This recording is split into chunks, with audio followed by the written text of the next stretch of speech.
Hello class, it's Professor Streeter. Good class today, enjoyed meeting you. I didn't get through all of the slideshow that I shared with you, so I thought I'd spend a little time looking at the second half. I'm going to put myself in the bottom of the screen here and start presenting it. So, okay, ethics, any questions? I hope I gave you time to raise questions, but since we were rushing there at the end, perhaps you have some. Please email me any questions you have before next Wednesday's class. Here is a way of thinking about our topic, our starting point. The starting point for us this semester is a question, a very basic question. This goes back to ancient Greek philosophy. I'm not sure if you're familiar with Socrates, one of the first Greek philosophers who was the teacher of Plato, who himself was the teacher of Aristotle. Those are three names of ancient Greek philosophers, all of whom began thinking about this question and writing about it in various ways in the 4th and 5th century before the Common Era. So BC, 4th or 5th century BC. They started thinking about this question in ancient Athens, which was a city, one of the earliest forms of democracy took root in ancient Athens. And philosophy, as we know it, started there, you could say. The word philosophy is a Greek word, means love of wisdom. And the wise one is the one who thinks about this question more than any other question, I think Socrates would say. A measure of our wisdom is how much we think about this question. How should one live? Well, the question itself assumes something. It assumes that we have some control over that we are not hardwired to live a certain way, that we control how we live through our choices. It also assumes that we have an idea of what we're seeking in life, or of the good that we're seeking, of what we desire out of life. It assumes that we have some idea of what a good life looks like. And finally, it relies on an important distinction that Schaefer-Landau makes in the Fundamentals of Ethics. If you start reading after the introduction, if you start reading chapter 1, which is for next week, on the first page of chapter 1, on page 23 of Schaefer-Landau's The Fundamentals of Ethics, he draws a distinction between intrinsic and instrumental value. And this is a very important distinction for us. When I'm asking the question, how should one live, and I'm thinking about the good that I'm seeking in my life, I have to distinguish between things that I desire for their own sake or things that I consider good intrinsically, right? They're valued for their own sake. Their goodness rests inside itself. And something that I value for the sake of something else, as an instrument or a means to something else. So an example would be, many people would say we desire pleasure intrinsically. We consider pleasure good for its own sake, not for the sake of what it can bring us. Whereas money is something that has merely instrumental value. We desire money as a means to an end. Its goodness consists in its usefulness for getting something else that we desire. It's an instrument for getting something else that we desire. And ultimately the question here is, what do we desire for its own sake? What is the highest good that we're seeking? That for the sake of which we desire everything else. Okay, that's kind of the ethical question, or the starting point anyway. And we can think of the ethical as questions and ideas and ways of talking and thinking and being that take shape inside a gap, inside the gap between the ideals that we set for ourselves, like the ideal of justice, and the imperfect lives that we live, right? We often fall short of those ideals. And so the ethical gets a grip on us. We set ideals for ourselves, and we fall short of meeting them, and so we feel some ethical pull, some pull toward correcting that gap or addressing that gap, of trying to make the lives that we live, trying to align them better with the ideals that we set for ourselves. And that's where ethical questions, ethical problems, ethical concerns arise.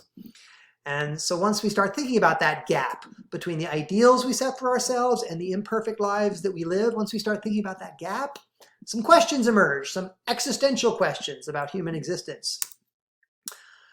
And I've already suggested, right? What is the intrinsic good we are seeking? Right? So we all want money. We all want to make more money, but why? What is the good of money? What is money good for? Right? Ultimately, the thought is that that line of questioning leads to some intrinsic good, some intrinsic value, something that we value for its own sake. What kinds of goals or ideals should we set for ourselves? I don't know. I mean, I mentioned justice. Is that an ideal that we should desire? That we should aim for, right? We want a good career. We want a family. That's an example of goals, right? What kinds of goals does it make sense for us to pursue? What kinds of goals should we be pursuing? What kinds of ideals should we be setting for ourselves in the life that we live, right? And so, given that we're all seeking the good in life, in some sense, right? What kinds of things should we value the most? Right? What has the highest value? Okay, that's kind of the starting point, and that kind of connects thought about the individual and the life that she's living to kind of her ideals, her goals, her aims, right? The good that she's seeking. We can also think about the individual in relation to society or in relation to her community, right? What are the customs and norms and values that bind us together as one society, right? If I'm trying to think about how to live, well, I don't live apart from society. I don't live apart from a community. So how is the good life related to the structure of society as a whole, right? And how should we organize society to sustain that unity and harmony over time? If there are certain practices and values that keep us together, right? How do we sustain that over time? And I talked about this at the end of class. What does it really mean to be committed to a way of life, right? I'm living an individual life, but am I striving to live up to a certain ideal? Am I striving to live a certain way that is shared, that is communal, right?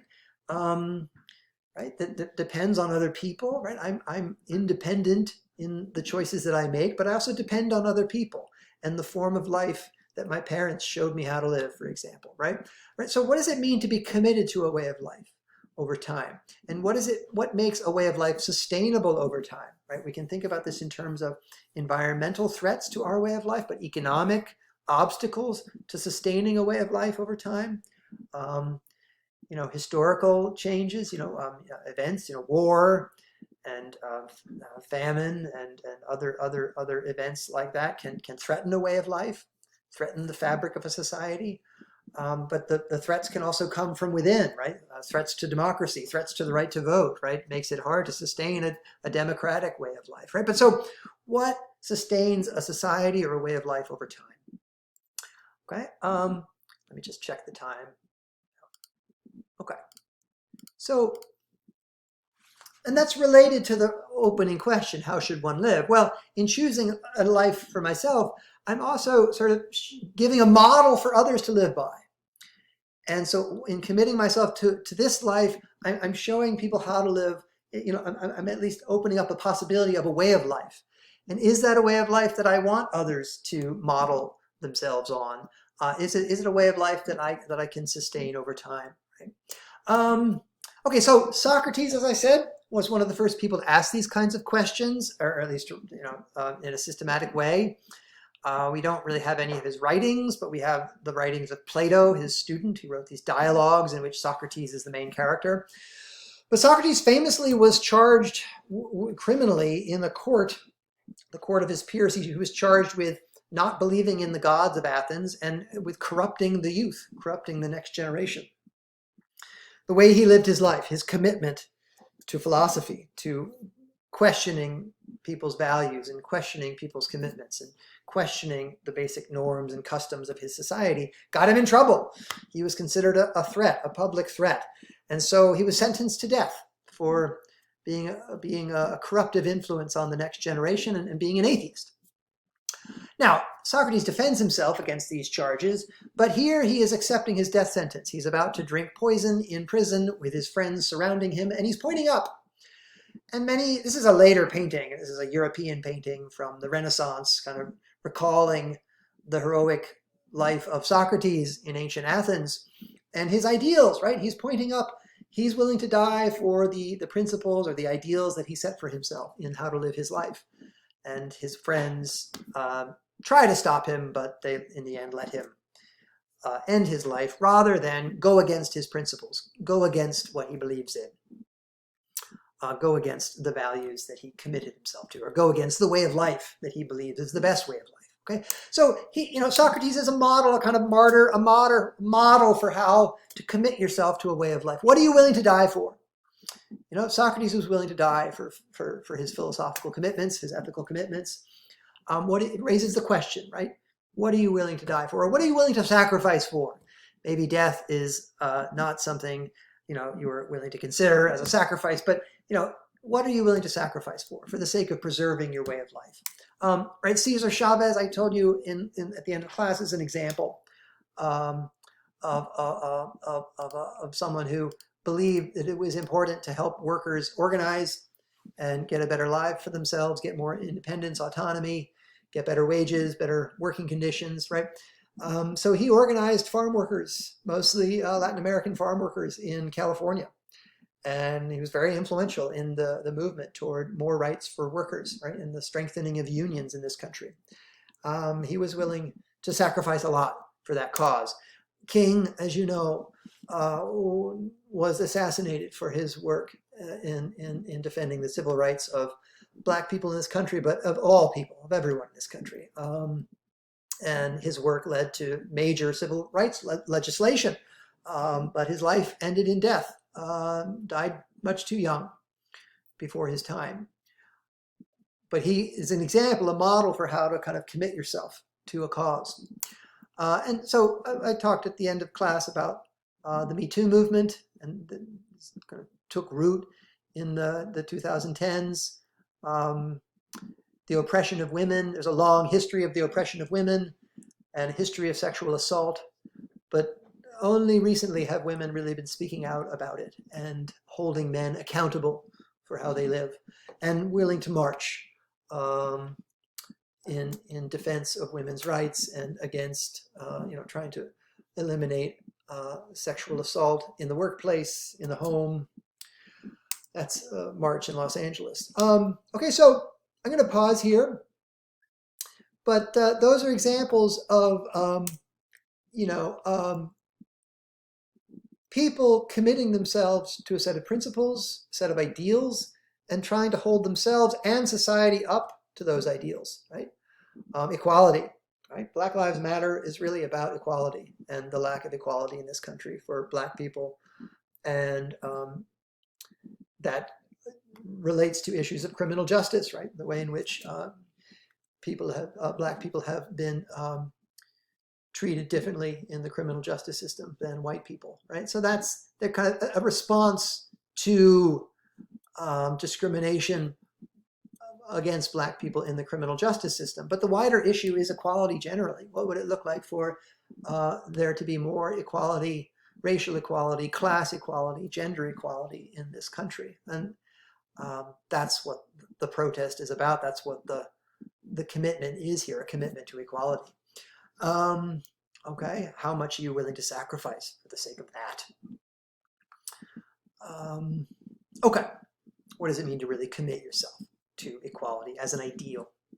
Okay, I'm going to pause and we'll come back to the end of the slideshow in the next video.